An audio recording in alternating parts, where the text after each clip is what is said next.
Transmission में अपनी discussion की तरफ वापस आते हैं। जाहिद साहब, आपकी जानिब आना चाहूँगी। अगर बात करें भारतीय लाइनअप की तो उसमें ज़्यादातर राइट हैंडेड बैट्समैन है। क्या लगता है राइट हैंडेड और इसके साथ साथ इब्रार की बॉलिंग, कैसा कंपटीशन देखते हैं? इब्रार कितना टफ टाइम दे सकता है उनको?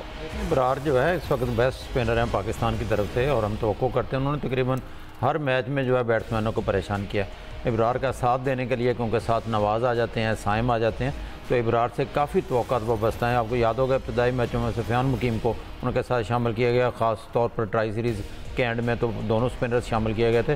बाद में सुफियान से ज़्यादा इब्रार पर इन्हिसार किया गया। इब्रार अच्छे बॉलर हैं और आपको याद होगा श्रीलंका के मैच में तो एक्शन जो था हज़ारंगा और इब्रार का, उसने भी सोशल मीडिया पर काफ़ी जगह ली थी। इब्रार से तवक्को की जाती है कि दरमियानी ओवर्स में पाकिस्तान को यकीनी तौर पर वो कोई ना कोई कामयाबी दिलाएंगे और आज अच्छी बॉलिंग करेंगे। सही। सलीम साहब, आपकी जानिब आना चाहूँगी। अगर स्पिन अटैकर्स की बात करें तो इंडिया के पास वरुण चक्रवर्ती हैं, इसके साथ साथ कुलदीप यादव हैं और अक्षर पटेल भी हैं।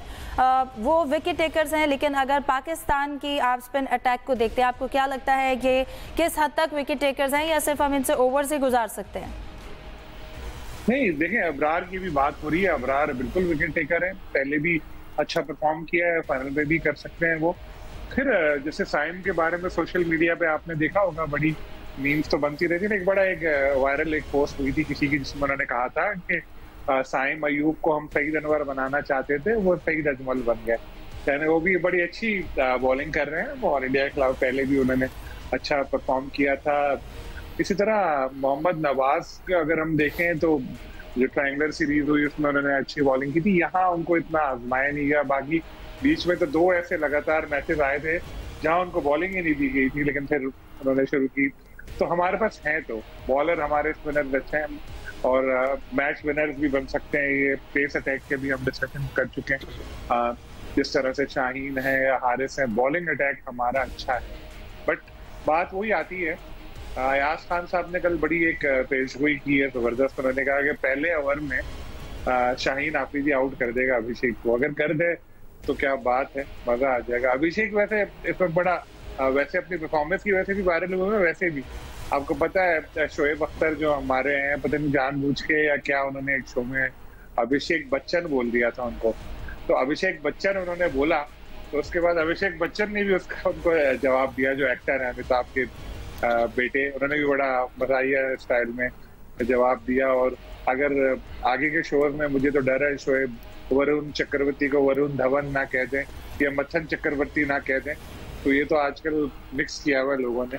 इंडिया की टीम की भी बॉलिंग अच्छी है, हमारी भी बॉलिंग अच्छी है, बैटिंग इंडिया की अच्छी है। लेकिन एक चीज और बड़ी इंपॉर्टेंट, अगर हम फनी साइड सेट के मैं दूसरी आपको बात बताऊं, मैंने तो ऐसे थोड़ा माहौल बदलने के लिए चीज लेकर आया था। जैसे अगर हम शुभमन गिल को देखें तो उनकी परफॉर्मेंस कोई बहुत एक्स्ट्राऑर्डिनरी नहीं है। मतलब हमें लग रहा होता है कि वो बहुत अच्छा कर रहे हैं, लेकिन क्योंकि वो उनके शेडो में आ जाते हैं, सब अभिषेक नजर आ रहे होते हैं। जिस तरह से अभिषेक की आदत है कि वो आते ही छा जाते हैं। जो पहली गेम में देखा कि वो पहली गेम पे शाहीन को उन्होंने छक्का लगा दिया था और एकदम उधर से पाकिस्तान टीम थोड़ी डाउन हो गई, मगर शाहीन ने भी बाउंसर पता नहीं क्या सोच के की थी।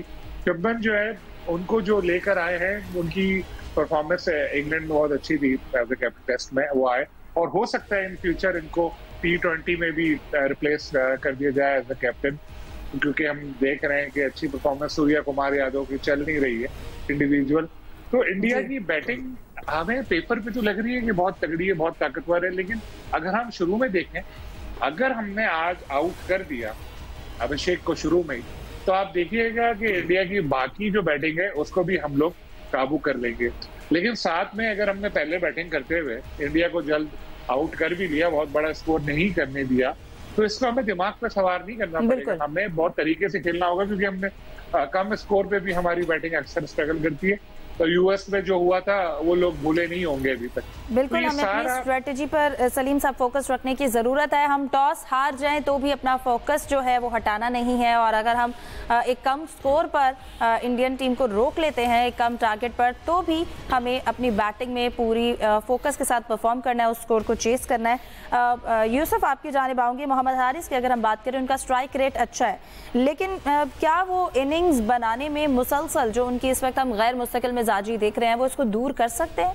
देखें, हिफ्ज़ा में ये जहन में रखना चाहिए कि ये जो एशिया कप हो रहा है ये इसकी मेज़बान इंडिया है, और हमारे ज़राए ने जो इस बात की कन्फर्मेशन की है कि आज ये उसी विकेट पर मैच खेला जाएगा जिस पर 14 सितंबर को पाकिस्तान और इंडिया का टाकरा हुआ था।